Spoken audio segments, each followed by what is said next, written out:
কাজের এখানে প্রথম দিন তো অনেকটাই ভালো কাটলো। ওয়েদারটাও খুব সুন্দর ছিল, কিন্তু সন্ধ্যা হতেই যখন ছুটি হলো, বাড়ি আসার জন্য আমি সায়েন্স সিটির বাস ধরেছিলাম। কিন্তু বাসটা আমাকে বিধাননগর থেকে সায়েন্স সিটির অপোজিট সাইডে নামিয়ে দিয়েছিল, যেখানে আইটিসি হোটেল আর অ্যাটমসফিয়ার হোটেল আগের দিকে ছিল।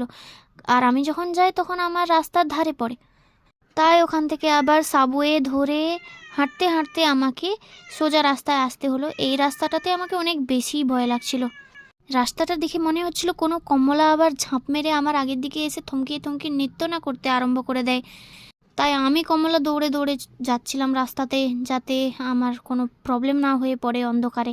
এখানটায় রাস্তাটা অনেক বেশি ভয় লাগছিল আমাকে, সায়েন্স সিটির পাশের রাস্তা।